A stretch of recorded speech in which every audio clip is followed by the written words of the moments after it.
Hello, Internet. 'Tis I, your favorite drag queen turned GM, Shelly Von Miller here, and I have a special guest on the channel today. We are here with David Larkins from Chaosium, and specifically from Pendragon, and we're going to be sitting down and talking about the newest edition of Pendragon, 6th edition. So, David, you were the line editor for Pendragon 6th edition, as well as the Grey Knight campaign book and the starter kit, which we've already talked about on my channel before. What did that process look like? And for those who are unfamiliar with the title of line editor, what do they do in the game industry?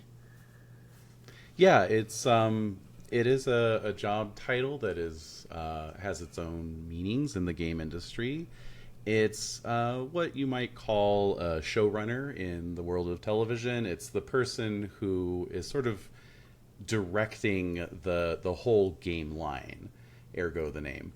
And so it's sort of my job to work with freelancers, whether they're authors or artists. I write art briefs, commission art. I, of course, obviously edit manuscripts. And so in this case, it was mostly a case of working with the manuscripts that were left with us by the game's creator, Greg Stafford, who passed away in 2018. And he had, shortly before his passing, more or less completed what we would call a first draft of the new edition of the game. So really, it was just a lot of going through all of his very voluminous manuscripts and shaping them up into a format that would work best when published. So that's kind of been the last few years of my life, actually. I mean, I'm also a game designer and an author myself, but yeah, mostly most of my focus recently has been on getting the new edition ready for publication. And I had worked with Greg for some years prior to his passing. And so that same year, he had approached me and asked if I wanted to maybe take over running the line. And then it just happened a lot sooner than any of us would have wished, obviously. This was announced in 2018, 6th edition at Gen Con. Mm-hmm. What was the ultimate reason for updating the edition? I know Greg, you said Greg was already in the works of working towards the 6th edition, but like, did he leave any notes or anything about like, hey, this is why we're doing this? Well, the game's been through the title 6th edition is a little bit of a misnomer because a fun bit of trivia is never was a second edition of Pendragon. It was scheduled to be published and then got pulled and then got published as third edition, weirdly enough, just behind the scenes stuff. But anyway, fifth edition had come out in 2005, I want to say. So it's been almost 20 years since the last edition. And, like any game, it's a living creation. And Greg, in particular, was always wanting to dial in the game to make it a little more close to his vision, which was to have a game that's a close emulation of the Arthurian tales, the Arthurian stories. So really, and he called 6th edition his ultimate edition. So, and he meant that in the sense of like this is basically my final word on how I always wanted Pendragon to be. And it just kind of took until this point to get there, So 6th edition, it consolidates a lot of the material, supplemental material that came out for 5th. It cleans up some of the rules, and I think maybe most importantly, it's subtle, but its accessibility really was one of the main goals for both Greg and the development team. And what I mean by that is, a lot of people might get put off. I don't know anything about King Arthur and the Knights of the Round Table or this kind of medieval setting. Is that like history? I don't know a lot about medieval history. The game does push players to embrace the value system of the time, either to go with it or react against it, but you have to sort of understand how that works either way. And so really what we were aiming to do with 6th edition is just lay things out in as clear and concise a fashion as possible. This is how this world functions. This is how the mechanics reflect the way the world functions and interact with the world. And just try not to leave things up to assumption as much as possible. So longtime players of Pendragon will recognize a lot of little mechanical tweaks, but it was also, we wanted to grow the audience. As a former history major, I went to grad school for history. One of my favorite time periods is medieval history. So like seeing illuminated manuscripts, like the artwork and just like the thought that was put into the book is insane. But I'm also a new person to the Pendragon system. So both as just a historian and a new person, it's very, very awesome. What can new people expect? Like new people like myself expect whenever they get into the game? What do they? What are some things that they can think of that are a little bit different from TTRPGs that they played in the past, like D&D, which is very high fantasy, or even like low fantasy, low stakes, as in any other like D20 or D6 game? Yeah, sure. So one of the things that Pendragon really out of the gate differentiated itself from the rest of RPGs, certainly at the time and even today, is it has the system of traits and passions. Because when you read or watch a movie adaptation or whatever of the Arthurian stories, one of the consistent themes is people acting against their own best interest. Like, really not in Lancelot's best interest to fall in love with the queen, right? But he did anyway. There's hatreds, there's petty rivalries, there's love. Medieval stories, medieval romances were all about just cranking up all the emotions as high as possible. And just to briefly circle back on the art, like that was something that I really enjoyed about doing the art direction, because it's a pet peeve of mine that nowadays, if you watch a movie set in medieval times or really any sort of pre-modern time, there's this sort of gray-brown wash that just gets put over everything, and everything's so like grim and dark. And medieval people loved color. It was a very colorful era, and so we wanted to communicate that. So that's kind of the thing. We're sort of trying to burst a lot of preconceived notions, and even just in the visual presentation, but also in the language, and really emphasize that although ultimately the Arthurian cycle is a tragedy, that the vision of the Round Table and Arthur's kingdom fails, for a while people succeed. There's a little essay, I think it's in the core rulebook, called Bringing the Light, and it's some of Greg's best writing in my opinion. And it's just about how, as knights, because everyone plays a knight in the basic game at least, you can be that agent of change, that Arthur is this representation of hope, and that you can follow that example and actually try and change the world for the better. So we do present a world that is very unforgiving. That's one way it might differ from other folks, other experiences, is that the combat system's very brutal. Characters die quite easily especially if they're out of armor, and yet it's your job as a knight to get into fights, to go into battle. You're not necessarily trying to become the best knight. You're trying to become the most glorious knight. You're trying to just spread your renown and just become the object of other people's either envy or admiration. So the focus of the game is really on personality, and that's maybe something that folks might not be used to, but that's also why it's, I think, easy to get into even if you don't know a whole lot about the setting. All you need to know is, hey, my character is very valorous, but he also has a vengeful streak, or she has a tendency towards mercy that's opposed by her hatred of Saxons. Things like that. It's where those different traits and passions sort of cause friction either internally or with other people. That's where the game really shines.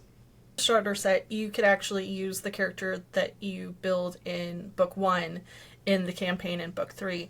Is that the same with the core rulebook, or do you expect people to create like a whole new character whenever they come over? The core rulebook does have full character creation rules for knights from the county of Salisbury, and that's kind of been the case since 5th edition. That's kind of the home area. That's where Stonehenge is. That's where some major battles are fought. It's once Camelot is built, it's within a day's ride of Camelot. So it's just a good place to kind of have your default campaign set. And there's another one of Greg's magnum opuses is the Great Pendragon campaign, which presents all the years of Arthur's reign plus going back a generation. And that sort of assumes a default that you're playing Knights of Salisbury. So that's why we stuck with that with the core rulebook. We wanted to just provide a launching place for folks who wanted to do the Great Pendragon campaign, or they can do the Sword campaign from the starter set. What we released with the core rulebook is the Grey Knight, and that is its own sort of little mini campaign that actually dovetails with the Sword campaign from the starter set. So you could be playing the characters from the starter set, go through the Sword campaign into the Grey Knight. You could buy the core rulebook and just jump right into the Grey Knight, or buy the core rulebook, roll up some characters, do the Sword campaign and the Grey Knight. So there's a lot of different options, a lot of different approaches. I love that. I love the fact that they fit. Usually a starter set, like, it's just like, okay, this is like a one and done type of situation for most people. But I love the fact that it kind of can blend together, and it's just not like a box onto itself. I love the starter set, by the way. The fact that I love the make your, like, choose your own adventure of book 1. I was like, oh, this is a brilliant idea to character creation. Just like you do this, go to page this. Like, that was one of my favorite book genres growing up, is make your own adventure. Is like, there's so much that can be done. Like, character creation onto itself, people take hours and days to create a character, both in RPG, but also like in games. I mean, don't even get me started on some of the games that have come out with great character creation. Right. But yeah, it's just, I love the fact that it's like, yeah, you chose this. Okay, so this is the consequence. I thought it was a brilliant idea. What is your favorite piece of Pendragon lore that doesn't like give too much away with obviously what's coming up in the world? So right. I mean, that's the funny thing, is that, I mean, a lot of Pendragon lore is already Arthur. Because, it's already it's Arthurian lore, but and what Greg did is he just integrated all the different threads. So we've got the medieval romances. The core of the game is Mallory's La Morte d'Arthur, but there's also like 19th century. There's Tennyson in there. There's 20th century T.H. White, Mists of Avalon, that kind of thing. My favorite bit of Pendragon lore, though, gosh, there's a lot to choose from. Now this is your gotcha. This is your gotcha moment right here. Yeah, right. Yeah. I didn't know you were going to come for me like this. You must choose now. What is your favorite piece of lore for the rest of your life? Okay. I'll give you kind of a two-part answer, because so I love like my sympathies lie a lot with the women who are in the stories, especially sort of doing some reverse discourse on how they've been portrayed, traditionally. So like my favorite sort of thematic piece of Pendragon lore would have to be Guinevere. And like when you really dive in on her story, like she's often portrayed as kind of a harpy, kind of like she's just there to be the cause of the downfall of the kingdom because she has an affair with Lancelot. And she's actually, way more complex than that, and in fact, you can kind of just not even buy into that interpretation of her at all, and still have it be very true to the character. There's a lot of subtleties to her story that don't often get reflected in modern tellings, like Sir Kay being in love with her, or the fact she's a queen of her own kingdom.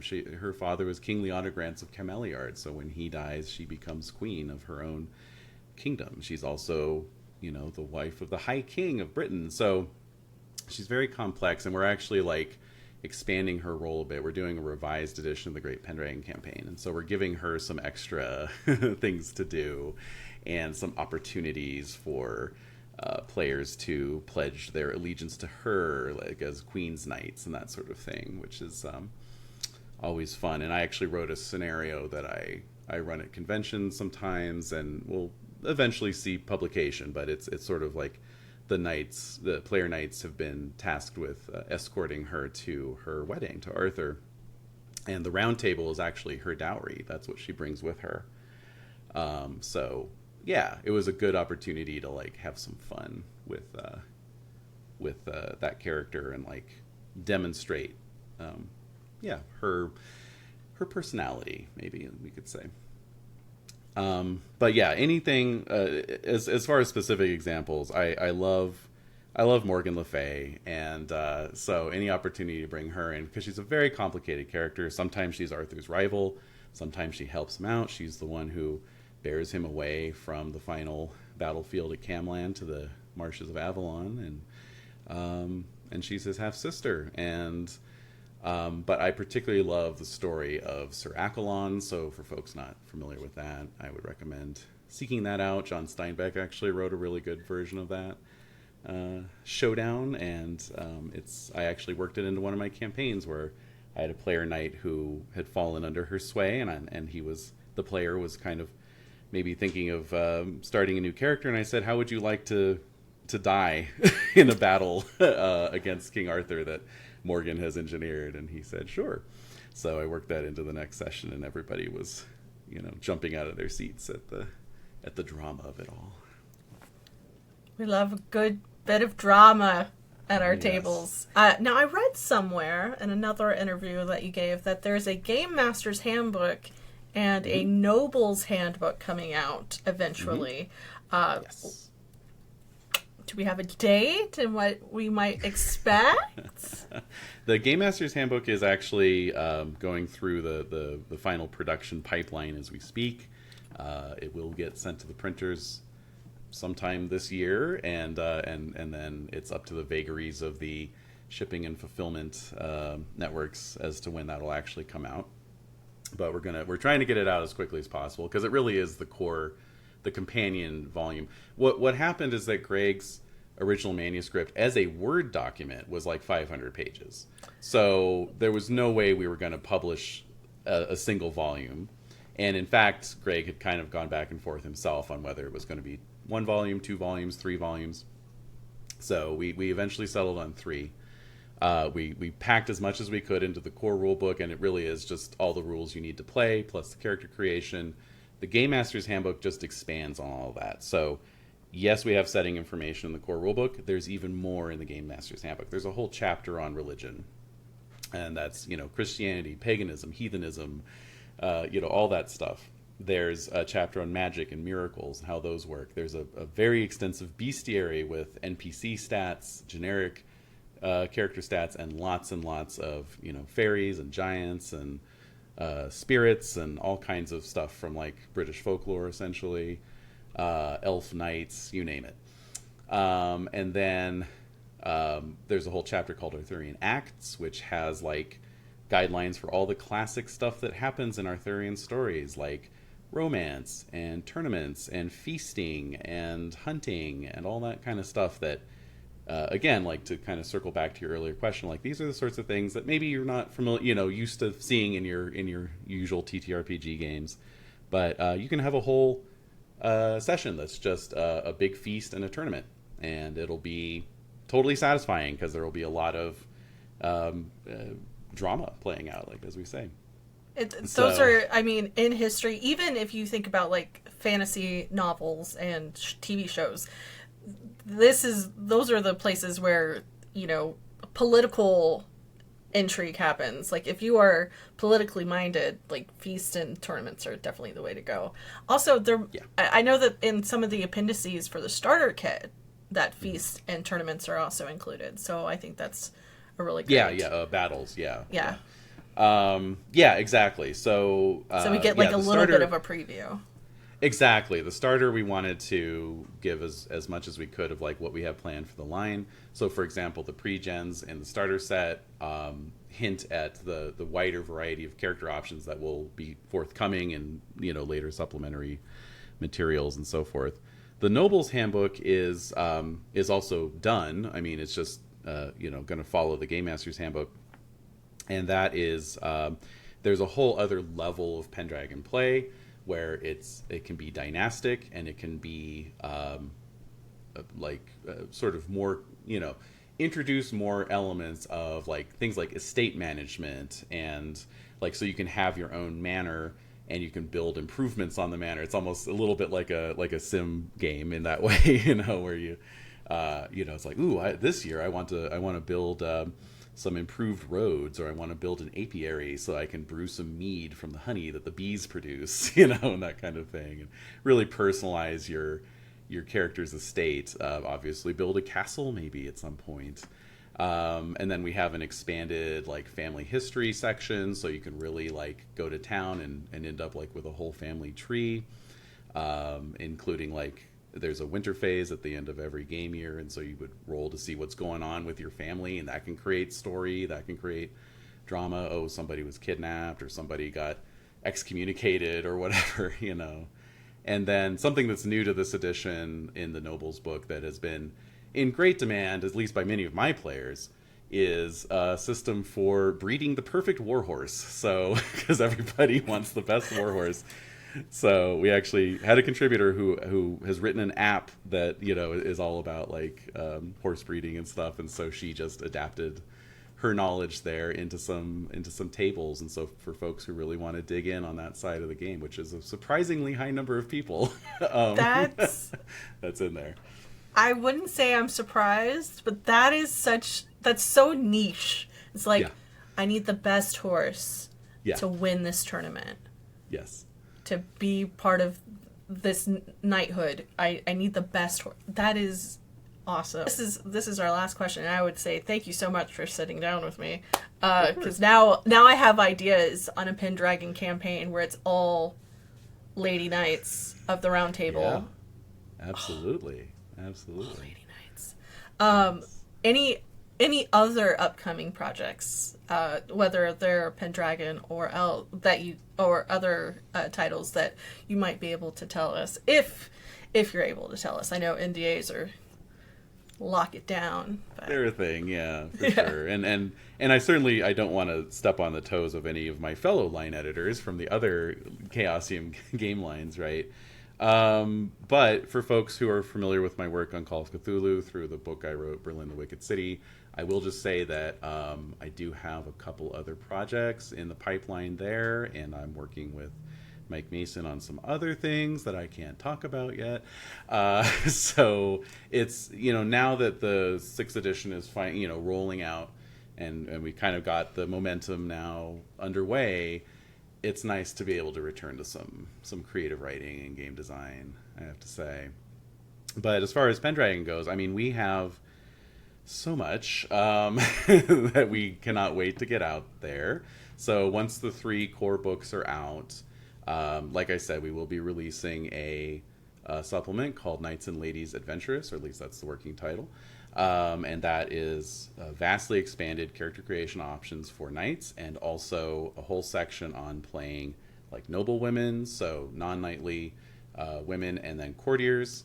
So if you want to just run a Pendragon campaign that's more like all politics, where the knights are kind of almost a sideshow, and they're the people you send out to do the stuff for you, and while you're back at the castle with your political maneuverings, you can do that.